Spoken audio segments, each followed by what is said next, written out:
High, আসসালামু আলাইকুম। আমি ইউসুফ হাসান এবং আজকের ভিডিওতে আপনাদের সকলকে স্বাগতম জানাচ্ছি। আজকের ভিডিওটা অনেক বেশি ইন্টারেস্টিং হতে যাচ্ছে এবং যারা এইচএসসি পরীক্ষা দিল, যারা অ্যাডমিশন ব্যাচ, বিশেষ করে তাদের জন্য কিন্তু ভিডিওটা। অনেকে কিন্তু আমার কাছে জানতে চেয়েছিল বরেন্দ্র ইউনিভার্সিটি সম্পর্কে। আসলে কি এই প্রাইভেট ইউনিভার্সিটিতে পড়া যুক্তিসঙ্গত নাকি অযথা টাকা লস করা? আজকে সেটা নিয়ে ভিডিও বানাবো। আপনি কোন সাবজেক্টে পড়তে পারেন এবং আপনার খরচ কেমন হতে পারে এবং এই পরিবেশ কি আপনার জন্য উপযোগী কি উপযোগী না। প্রথমে আপনাদেরকে আমি যে বিষয়টা দেখাবো এখানকার পরিবেশ সম্পর্কে, এখানকার ক্লাসরুম সম্পর্কে এবং এখানকার টিচার এবং এখানকার পড়াশোনার কোয়ালিটি নিয়ে। চলুন সেটা আগে আপনাদেরকে দেখায়। আপনারা এখন যেটা দেখতে পাচ্ছেন এটা কিন্তু আমাদের বরেন্দ্র ইউনিভার্সিটির মেন গেট এবং হাতের বাম সাইডে আছে আমাদের সেকেন্ড গেট। আমাদের ইউনিভার্সিটির মূলত দুইটা গেট।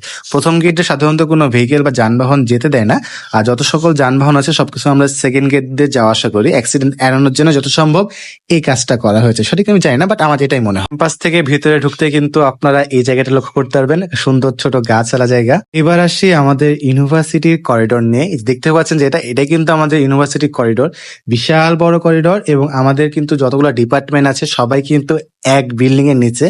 আপনার ফ্রেন্ড থাকতে পারে আরেক ডিপার্টমেন্টে, তো আপনাকে কষ্ট করে এক বিল্ডিং থেকে আরেক বিল্ডিং এ যেতে হবে না, আপনারা কিন্তু এক বিল্ডিং এর নিচে সকলকে লক্ষ্য করতে পারবেন। আর এটা কিন্তু আমাদের স্থায়ী ক্যাম্পাস, কেউ আবার ভাবেন না যে এটা অস্থায়ী। নিজস্ব ক্যাম্পাস, 43 বিঘা জায়গার উপর কিন্তু এটা নির্মিত। এবং আমার সামনে যে বিল্ডিংটা দেখতে পাচ্ছেন সেটা কিন্তু আমাদের সিনেট ভবন, যেখানে অফিসের বিভিন্ন কাজ সম্পন্ন করা হয়। এবার আসি, আপনারা আমাদের বরেন্দ্র ইউনিভার্সিটিতে পড়লে কি কি সুযোগ সুবিধা পাচ্ছেন। আমাদের বরেন্দ্র ইউনিভার্সিটি কিন্তু পড়াশোনার পাশাপাশি এক্সট্রা ক্যারিকুলাম অ্যাক্টিভিটিসের জন্য অনেক বিখ্যাত রয়েছে।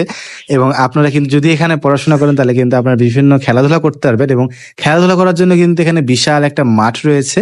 প্রত্যেক সময় কিন্তু কেউ না কেউ এই মাঠে খেলাধুলা করতে থাকে এবং প্রত্যেক বছর প্রত্যেকটা ডিপার্টমেন্টের খেলা কিন্তু এই মাঠে অনুষ্ঠিত হয়। এবং আমাদের ইউনিভার্সিটিতে রয়েছে একটা লাইব্রেরি, যেখানে কিন্তু আপনারা মন খুলে পড়াশোনা করতে পারবেন এবং এর পাশাপাশি রয়েছে অসংখ্য বই খাতা। আপনারা কিন্তু চাইলে নির্দিষ্ট কিছু বই নির্দিষ্ট সময়ের জন্য নিয়ে যেতে পারেন। এবং আমাদের ইউনিভার্সিটিতে রয়েছে কিন্তু একটা আমেরিকান কর্নার, যেখানে কিন্তু আপনারা বছরে সামান্য কিছু টাকা দিয়ে একটা মেম্বারশিপ নিয়ে এখানে পড়াশোনা করতে পারেন। যেহেতু আমাদের ক্যাম্পাস 10 থেকে 11 তলার সমান, তো এখানে রয়েছে লিফট। তো লিফট নিয়ে আমি কিছু বলবো না, অন্য চ্যাপ্টারে আসি। আমাদের এখানে কিন্তু রয়েছে ব্যাংক, যেখান থেকে আপনারা টাকা উত্তোলন করতে পারবেন এবং আপনাদের গাড়ি রাখার জন্য কিন্তু অবশ্যই একটা নির্দিষ্ট জায়গা রয়েছে। লিফট নিয়ে আশঙ্কা করার কোনো বিষয় নাই, আরো লিফট অ্যাড হচ্ছে, যত সম্ভব ঈদের পর থেকে এগুলো চালু হবে। এই যে আপনারা আমাকে যেখানে দেখছেন এটা কিন্তু বরেন্দ্র ইউনিভার্সিটির একটি ডিপার্টমেন্টের ক্লাসরুম। ইন্ডিভিজুয়ালি ভাবে সবগুলা ক্লাসরুম দেখানোর প্রয়োজন নাই, কেননা প্রায় সবগুলা ক্লাসরুমই সেম। তো একটু যদি আপনাদেরকে ক্লাসরুমটা দেখায় তাহলে আপনারা বুঝতে পারবেন আমাদের ক্লাসরুম গুলা কেমন। এই যে এটা কিন্তু আমাদের বরেন্দ্র ইউনিভার্সিটির ক্লাসরুম, যথেষ্ট বড় ক্লাসরুম। প্রতিটা ক্লাসরুমই কিন্তু যথেষ্ট বড়। সকল প্রকার সুযোগ সুবিধা দেওয়া হয় স্টুডেন্টদেরকে। আর সবকিছু থাকলেও একটা জিনিসের কমতি আছে, সেটা হলো এসি। বাট আফসোসের কোনো কারণ নাই, কেননা যত দ্রুত সম্ভব কাজ চলতেছে এই এসি লাগানোর প্রক্রিয়া নিয়ে। আর তাছাড়া আরেকটা বিষয় আপনাদের সাথে শেয়ার করি, আমার এখানে আসা প্রায় 2 বছর হয়ে গেছে। আর যেহেতু নতুন ক্যাম্পাস, হ্যাঁ, তো একটু তো কাজ চলবেই। আর আরেকটা মানে যেটা বলতে চাচ্ছিলাম, যে আমি কিন্তু এখানে আসছি প্রায় 2-2.5 বছর হয়ে যাচ্ছে। আর এই 2.5 বছরে কিন্তু প্রায় প্রতিদিনই কোনো না কোনো কাজ চলেই বন্ধ ইউনিভার্সিটি, এমনটা না যে কাজ থামিয়ে রাখছে। আর আপনারা ভাবতে পারেন যেখানে এত কাজ যেহেতু চলছে তারা ছাত্রদের পড়াশোনার কোনো ব্যাঘাত হয় কিনা, না। সত্যি কথা বলতে ট্রুলি এখানে কাজ চলাকালীন সময় আমরা তো নিচে সাধারণত ক্লাস করে থাকি, তো আমাদের নিচে কোনো ধরনের কোনো সমস্যা হয় না।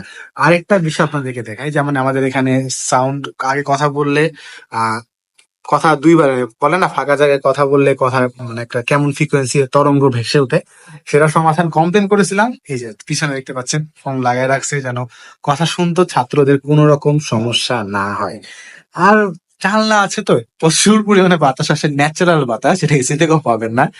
সেই বাতাসে কিন্তু যথেষ্ট পরিমাণে ঠান্ডা থাকে ক্যাম্পাসটা। এবার যে কথাটা বলবো সে কথাটা কিন্তু খুবই গুরুত্বপূর্ণ, কেননা আমাদের বরেন্দ্র ইউনিভার্সিটি টিচাররা কেমন। তো একটু আপনাদেরকে জানিয়ে দিই, আমাদের যে সকল টিচাররা আছে, অন্য ডিপার্টমেন্টের কথা বাদ দিই, আমাদের ডিপার্টমেন্ট অর্থাৎ ট্রিপলি ডিপার্টমেন্টে আমাদের টিচাররা কিন্তু প্রচুর পরিমাণে কোঅপারেটিভ। হ্যাঁ, প্রত্যেকটা ডিপার্টমেন্টে কিন্তু একটা দুইটা অন্যরকম টিচার থাকে, এতটুকু আপনাকে কম্প্রোমাইজ করে নিতে হবে। আর ওভারঅল যদি বলি, আপনাদের টিচারদের কাছ থেকে যদি আপনাদের আগ্রহ থাকে তাহলে কিন্তু অবশ্যই ফুল সাপোর্ট করবে। এখন নামতেছি গ্রাউন্ড ফ্লোরে। এখানে হলো আমাদের যতগুলো সায়েন্স বিভাগের ল্যাবরেটরি আছে সবগুলো এখানেই। আর আমি একটু আশেপাশটা আপনাদেরকে ঘুরিয়ে দেখাবো এখানকার পরিবেশটা কেমন। আমাদের মাঠের পাশ দিয়ে নামার পর আপনারা প্রথমেই যে ল্যাব লক্ষ্য করতে পারবেন এটা কিন্তু ফার্মেসি ডিপার্টমেন্টের ল্যাব। ফার্স্ট সেমিস্টারে কিন্তু রসায়নে আমাদের একটা কোর্স ছিল, তো সেই কোর্সে কিন্তু আমাদের এখানে যাওয়া হয় এবং এখানকার পরিবেশ কিন্তু তুলনামূলকভাবে অনেক সুন্দর। এবার আপনারা যে রুমগুলো দেখতে পাচ্ছেন সেগুলো কিন্তু আমাদের ল্যাব, অর্থাৎ আমাদের ট্রিপলি ডিপার্টমেন্টের ল্যাব। এখানে কিন্তু প্রত্যেকটা বিষয়ের জন্য আলাদা আলাদা ল্যাব রয়েছে, যেমন মেশিনের জন্য আলাদা ল্যাব রয়েছে, কম্পিউটারের জন্য আলাদা ল্যাব রয়েছে। আর এখন যেটা দেখতে পাচ্ছেন সেটা কিন্তু সিএসসি ডিপার্টমেন্টের ল্যাব। মানে অর্থাৎ এক কথায় আপনাদেরকে বলা যায় প্রত্যেকটা ডিপার্টমেন্টের জন্য কিন্তু আলাদা আলাদা ল্যাবের ব্যবস্থা রয়েছে। যেমনটা না একটা নির্দিষ্ট ল্যাবে এসে সবাইকে ল্যাব করতে হচ্ছে, অথবা কোন একটা নির্দিষ্ট কোর্সের জন্য প্রত্যেকটা একটা রুমের মধ্যে সবাইকে করাচ্ছে, এমনটা না। সকলের জন্যই কিন্তু ভিন্ন ভিন্ন ল্যাবের ব্যবস্থা রয়েছে আমাদের এখানে। আমাদের রাজশাহী যে গ্রিন সিটি, কেন গ্রিন সিটি হবে না? আনাচে কানাচে যেখানে ফাঁকা জায়গা দেখবেন সেখানেই গাছ। যেমন আমাদের ক্যাম্পাসের এখানে একটা রয়েছে বিশাল বড় গাছ। আমি তো ট্রিপল স্টুডেন্ট, ট্রিপল এনে জানি, বাট অন্যান্য সাবজেক্টের কি অবস্থা? তো আমার সাথে আমার একটা খুবই কাছের বড় ভাই আছে, তো ভাইকে জিজ্ঞেস করবো, ভাইয়া বিবিএ ডিপার্টমেন্টের পড়াশোনার মান কেমন এবং ওখানকার পরিবেশগুলো কেমন? না, বিবিএর পড়াশোনা একদমই ভালো হচ্ছে। বলা যেতে পারে যে রাজশাহীর মতো জায়গায় থেকে কোনো প্রাইভেট ইউনিভার্সিটি থেকে যে ফ্যাসিলিটি গুলো এখন দিচ্ছে সেগুলো হয়তো আপনি অন্য কোথাও পাবেন না, মানে ঢাকার বাইরে থেকে। একদমই সেই জায়গা থেকে যারা যাচ্ছেন হয়তো বা বিবিএ তে পড়াশোনা করবেন তাদেরকে অবশ্যই ওয়েলকাম বরেন্দ্র ইউনিভার্সিটিতে। চাইলে কিন্তু আপনার অ্যাডমিশনটা দিয়ে ফেলতে পারছি, সামনে অ্যাডমিশন আছে, তো অবশ্যই কিন্তু আপনারা চাইলে সেই চান্সটা কিন্তু নিয়ে নিতেই পারেন। একদমই তাই। মানে ভাইয়া যেটা বলতে যাচ্ছে, উত্তরবঙ্গে এত ভালোভাবে পড়ার জন্য একটাই মাত্র ইউনিভার্সিটি বলতে পারেন, মানে ভালো বা উন্নত মানের ইউনিভার্সিটি, বরেন্দ্র ইউনিভার্সিটি। এবং শুধু ত্রিপলি না, বিবিএ এর মতো আর যত ডিপার্টমেন্ট আছে সবগুলাতে অনেক যথেষ্ট এবং রুচিসম্মত ক্লাস নেওয়া, এটাই তো বলতে যাচ্ছে। একদম। আর সেই সাথে বরেন্দ্র মতো ক্যাম্পাস কিন্তু আপনি উত্তরবঙ্গের মধ্যে কিন্তু পাওয়া একটু দুর্লভই বলা যেতে পারে। আসলে তো ভাইয়া ধন্যবাদ, আবার দেখা হবে ইনশাল্লাহ। আমার সামনে একটা ভাইয়া আছে, তো ভাইয়াকে জিজ্ঞেস করবো ভাইয়া কোন ডিপার্টমেন্টের এবং তাদের ডিপার্টমেন্টের ক্লাসের অবস্থা কেমন। ভাইয়া আসসালামু আলাইকুম, একটু কথা বলা যাবে? আপনি কোন ডিপার্টমেন্টে করছেন? CC department. এটা ভিডিও হচ্ছে, তো আপনাদের সিএসসি ডিপার্টমেন্টের ক্লাস কেমন? তো প্রাইভেট ইউনিভার্সিটি হিসেবে আপনার অনুভূতি কেমন, যে কেমন ক্লাস করানো হয়? জোস ভাই, এক কথায় জোস। মানে ফোন দেখে না ভাই, সত্যি মন থেকে বলেন ভাই। না ভাই, আসলেই ভালো। আসলেই ভাই ভাই। আচ্ছা ভাই, ঠিক আছে ভাই, ধন্যবাদ ভাই। তো জুবাইর, বরেন্দ্র ইউনিভার্সিটি সম্পর্কে যদি তোমার কাছে এক কথা একটা প্রশ্ন জিজ্ঞাসা করা হয় তাহলে তুমি কি বলবা, বলো? বরেন্দ্র ইউনিভার্সিটি হচ্ছে উত্তরাঞ্চলের জন্য পড়াশোনার জন্য একটা বেস্ট ইউনিভার্সিটি, নাম্বার ওয়ান। একদম এক কথায় আমি সহমত তোমার সাথে। এবার আমি যে কথাটা বলবো, এই কথাটা শোনার পর কিন্তু অনেকের গায়ে খারাপ লাগতে পারে, কেননা আমাদের সমাজে এমন কথা এখনো প্রচলিত আছে যে তারা বলে প্রাইভেট ইউনিভার্সিটিতে মানুষ টাকা দিয়ে সার্টিফিকেট কিনতে আসে।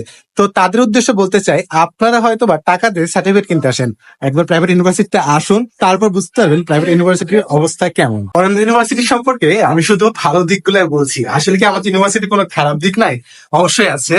এই যে দেখতে পাচ্ছেন আমি সিঁড়ি বেয়ে উঠছি, এটা একটা সবচেয়ে বড় খারাপ দিক। কিভাবে? আমাদের পর্যাপ্ত পরিমাণে লিফট নাই, যতগুলো স্টুডেন্ট আছে তারা কিন্তু প্রতিটা সময় লিফটের জন্য স্ট্রাগল করে, আর এই সিঁড়ি বেয়ে উঠতে হয়, এটা একটা খারাপ দিক। বাট সুখের সংবাদ হলো যে আমাদের ইউনিভার্সিটিতে এখন লিফটের কাজ চলতেছে এবং খুবই শীঘ্রই ঈদের পরে কিন্তু লিফট লাইন। আরেকটা যে সমস্যা আছে সেটা হলো আমাদের ইউনিভার্সিটিতে কিন্তু ক্যান্টিন নাই, বাট আফসোসের কোনো বিষয় নাই, ক্যান্টিন কিন্তু তৈরি হচ্ছে।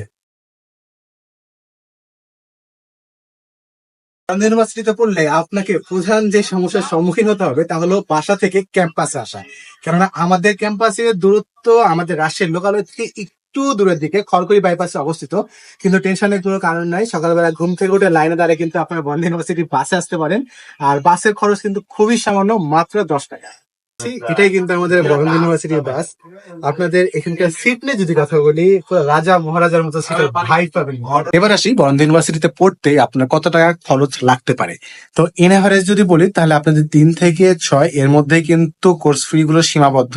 আপনারা যে সাবজেক্টে পড়বেন তার উপর ডিপেন্ড করছে আপনাদের কত টাকা কোর্স ফি প্রয়োজন। আপনি কিন্তু আমাদের বরেন্দ্র ইউনিভার্সিটির ওয়েবসাইটে যেতে পারেন এবং সেখানে যে কোর্স আপনার পছন্দ সেই কোর্স সিলেক্ট করতে পারেন। সেখানে কিন্তু সম্পূর্ণ ডিটেলস দেওয়া আছে এবং ঘাবড়ানোর কোনো বিষয় নাই, আপনারা কিন্তু চাইলে এই টাকাগুলো কিস্তিতে পরিশোধ করতে পারবেন। এবং সব থেকে মজার এবং ইন্টারেস্টিং বিষয় হলো, আপনি যদি অনেক মাল্টি ট্যালেন্টেড স্টুডেন্ট হন তাহলে তো আপনার জন্য বিশেষ ছাড় রয়েছে, এবং আপনার যদি একটু দরিদ্র হয়ে থাকেন তাহলেও কিন্তু আপনাদের জন্য ছাড়ের ব্যবস্থা রয়েছে। আশা করছি বরেন্দ্র ইউনিভার্সিটি ক্যাম্পাস নিয়ে ছোটখাটো একটা ধারণা দিতে পারছে আপনাদেরকে। এখন পড়বেন কি পড়বেন না সেটা সম্পূর্ণ নির্ভর করছে আপনাদের উপর। আজকের মতো রাখছি এতটুকু, আবার দেখা হবে, কথা হবে নতুন কোনো ভিডিওতে। আর হ্যাঁ, যদি কোনো প্রশ্ন থাকে তাহলে কিন্তু অবশ্যই আমাকে জানাতে পারেন, আমাকে কমেন্ট সেকশনে কমেন্ট করতে পারেন অথবা আমাকে ইনবক্স করতে পারেন। ধন্যবাদ।